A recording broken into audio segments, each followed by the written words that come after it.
Hi guys, this is just a vlog update. I'm going to update you on where I've been these past couple of months. So I've been working on my business, building it and trying to build systems, teams. I've been focusing on developing my development team in the Philippines and the graphics design team, and essentially creating processes from start to finish, from requirements to planning, and then design, implementation, testing, deployment and maintenance.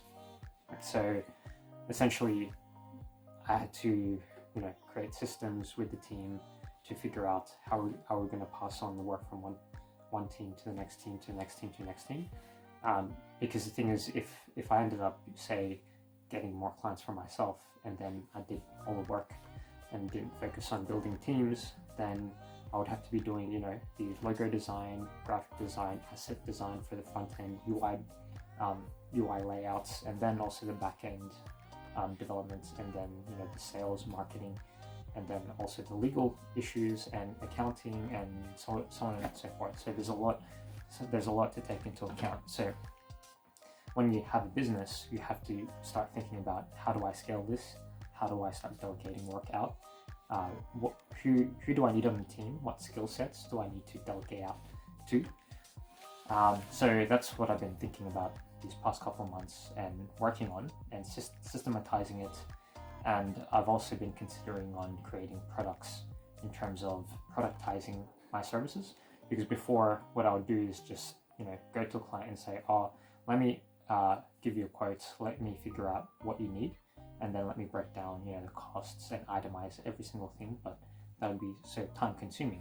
So I'm learning to create product packages for individual clients, and essentially, because I'm productizing my service, I could systematize and instead of a service-based business, it's more of a product-based business using a service, right? And it's easier to scale than if you have a customized service for every single customer, and it's going to be really hard to scale that. So that's what I'm doing now. I'm trying to productize my services, but that doesn't mean that I can't provide customized solutions for customers.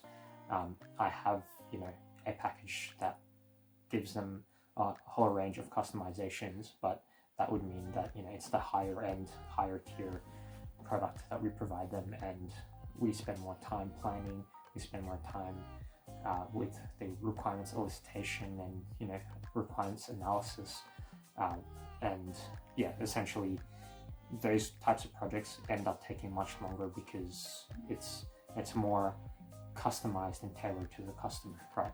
So you're hearing me talk about building teams, building a business, but as I'm starting out, and as businesses start out, they don't have that much cash flow, and cash flow is the bloodline of the system. Cash flow is the bloodline of the business. Without cash flow, the business is going to die, right? So essentially, to help my business survive, I myself don't take a salary outside the business. I put everything back into the business. So once we start getting more clients, that income comes into the business but stays in the business, so that I can invest in marketing, sales, infrastructure, operations, and running the business, right?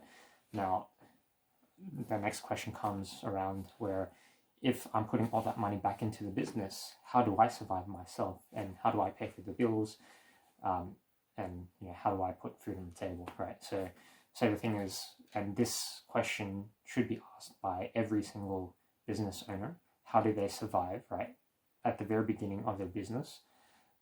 Because if they pull out money out of the business, then the business doesn't survive, right? But then if they don't pay themselves a salary or income, they don't survive as well. So they have to figure out, how do I survive with putting the money back into the business and not taking anything out?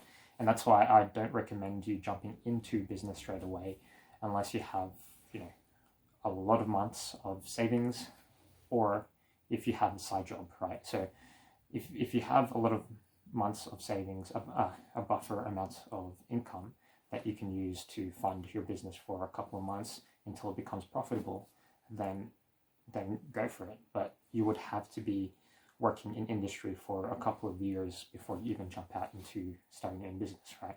But if you're like me, who wants to start a business early on in life and you don't have that much savings, but your passion is, oh, I want to build this business, and I know I'm an entrepreneur, then I'll build this business, right? So in that case, I wouldn't recommend you jumping out into starting a business anyways.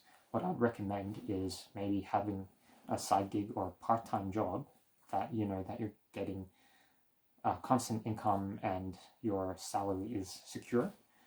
And on the side, you run your business, you focus on building your business and focus on building that income stream. And then once that becomes sustainable, then you don't have to work your side job anymore. Because the thing is, a lot of businesses, they start off getting loans, or they start off going to venture capital to get the funding to fund their business because it's not yet profitable, and it usually takes 5 to 10 years before a business can become profitable in the first place, right?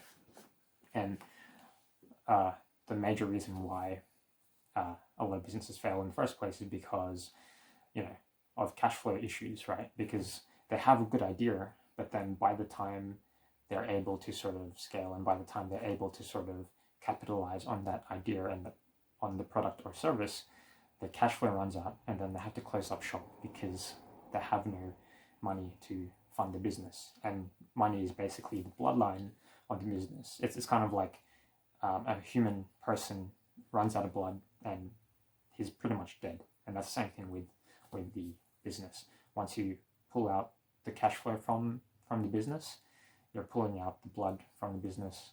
It's pretty much dead after that. So the more you take money out of the business, the less likely it's going to survive. So at the very beginning, you have to pay yourself less or pay yourself nothing. Like a lot of startup entrepreneurs, what they do is they don't pay themselves a salary for the first couple of years, right? But they either take out loans to pay for their personal expenses, or they get other people to give them money, or they borrow money from friends and family, and that's how they start the business. But for me, what I'm doing is I'm working part-time, doing delivery driving. And the logic is, you might ask me, why delivery driving? Why not retail? Why not just do another side gig with software development or work for another company, right? Because the reason why I'm doing this is because if I did freelancing, right, I might as well get those customers to work, or I might as well work with those customers directly from my business, BetterBuy, right? That's if I get customers for software development, web development, branding, and all that kind of stuff, right? I might as well do that under the business, right? So that leaves me to, why not get another software development job, or why not get another part-time job?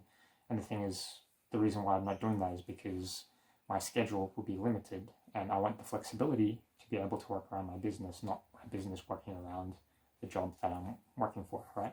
So with delivery driving, you can just start delivering anytime you want, and it's flexible, right? So delivery driving just allows me to pay the bills, and it's flexible enough to work around my business, and then the rest of my time I can invest in developing my business, right?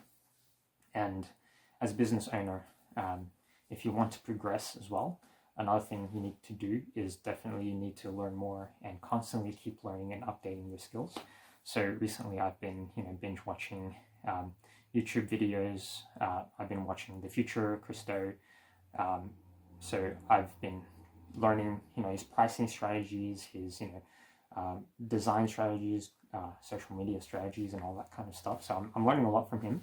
And also I've been taking Udemy classes, Udemy tutorials, and all that to increase skill sets in a specific niche, and also watching Gary Vee videos and a lot of these videos. I try not to get stuck in the the rat race, or the that loophole where you just binge on content and without even actually doing anything. So I try to apply it to. So I try to learn it, and then I try to apply it in my actual business. But slowly and steady, the business is progressing slowly and steadily. And yeah, so that's what I wanted to update you guys today. It's steadily growing, and I'm getting there. I'm getting there. So hopefully you guys take something out from my progress, and you sort of learn something from this video today. I hope you like the content. If you do like the content, please like. If you like what you're learning from me, from my journey, then please share this video to people you think it would be useful to people that you think will like to start their own business. Please share this to them as well, and I'll much appreciate that. Thank you, and it was nice to catch up with you again from Linbrov, and my business that I'm actually running is BetterByte. So Linbrov, my channel, is basically a personal development channel, and BetterByte is my agency business where I provide services for software development and web development. Yeah, so anyways, hope you like this video, like and subscribe, and I'll see you in the next video.